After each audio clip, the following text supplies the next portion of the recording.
वासांसि जीर्णानि यथा विहाय नवानि गृह्णाति नरोपराणि तथा शरीराणि विहाय नन्यानि संयाति नवानि देहि नन्यानि संयाति नवानि देहि।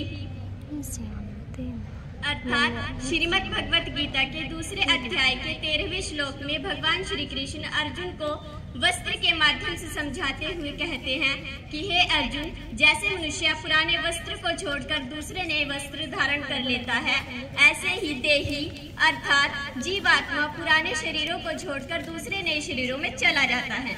अतः पुराना शरीर छोड़ देने को मृत्यु अर्थात मरना कह देते हैं और नया शरीर धारण करने को जन्म अर्थात पैदा होना कह देते हैं।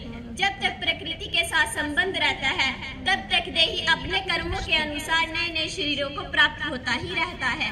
आज तक इसने कितने शरीर धारण किए हैं इसकी गिनती संभव नहीं है और यह शरीर चाहे बच्चों का हो और चाहे जवानों का हो और चाहे वृद्धों का हो, आयु समाप्त होने पर सब जीर्ण ही कहलाएंगे। शरीरों के मरने से जो दुख होता है वह मरने से नहीं अपितु जीने की इच्छा से होता है। मैं जीता रहूं ऐसे जीने की इच्छा भीतर में रहती है, फिर भी मरना पड़ता है तब दुख होता है। कर्मण्येवाधिकारस्ते मा फलेषु कदाचन मा कर्मफल हेतुर्भुर्मा ते संगोस्त्वकर्मणि मा ते संगोस्त्वकर्मणि। अर्थात श्रीमद् भगवत गीता के तीसरे अध्याय के 47वें श्लोक में भगवान श्री कृष्ण अर्जुन को कर्म संदेश देते हुए कहते हैं कि हे अर्जुन, तेरा कर्म करने में ही अधिकार है, उसके फल में बिल्कुल नहीं। इसलिए तू फल की दृष्टि से कर्म मत कर और न ही ऐसा सोच कि फल की आशा के बिना मैं कर्म क्यों करूं। यह सिद्धांत जितना उपयुक्त महाभारत काल अर्थात अर्जुन के लिए था उससे भी अधिक आज के युग के लिए है, क्योंकि जो व्यक्ति कर्म करते समय अपने फल पर ध्यान लगाते हैं वे तनाव में रहते हैं और यही आज की स्थिति है। और जो व्यक्ति कर्म को अपना कर्तव्य समझकर करते हैं वे तनाव मुक्त रहते हैं। तटस्थ भाव से कर्म करने वाले व्यक्ति अपने कर्म को ही पुरस्कार समझते हैं, उन्हें उसी में ही शांति मिलती है। आगामी कल की फसल आज जोतने और बीज बोने पर निर्भर रहती है, किंतु भविष्य से संभावित फसल की हानि होने की कल्पना में यदि कोई कृषक जमीन जोतने और बीज बोने के अवसरों को खो देता है तो यह निश्चित है कि भविष्य में से कोई फसल मिलने वाली नहीं है। अतः निष्कर्ष यह निकलता है कि अर्जुन के लिए धर्म प्रायोजन धर्म पालन जैसा श्रेष्ठ आदर्श है। प्रेरणा युक्त सुफल अवश्य ही मिलेगा, इसके साथ ही चित्त शुद्धि के रूप में आध्यात्मिक फल भी प्राप्त होगा।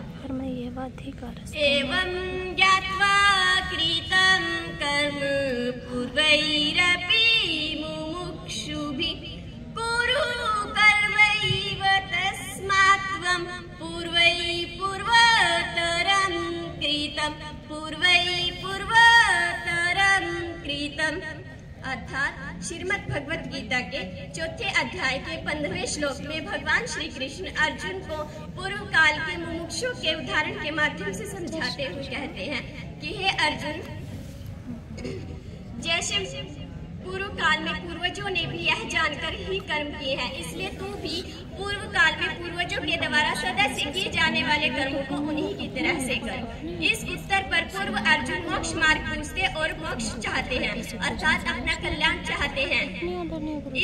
इस युद्ध के रूप में उन्हें अपना कल्याण नहीं दिखता बल्कि इसे घोर कर्म समझकर उसका त्याग करना चाहते हैं।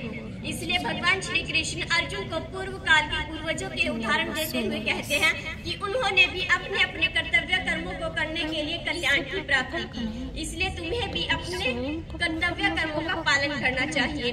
फिर भगवान आगे कहते हैं कि पूर्व काल में मुमुक्षुओं ने भी कर्म योग का तत्व जानकर कर्म किए हैं, इसलिए तुम्हें भी अपने कर्मों का पालन करना चाहिए। अर्जुन को समझा रहे हैं शरीर इंद्रिया मन आदि सब कर्म की सामग्री है, अपने से भिन्न और संसार से अभिन्न है। वह संसार की है और संसार के लिए ही मिली है। बहुत सुंदर, जोरदार तालियां बजाएं इस बच्चे के लिए जिस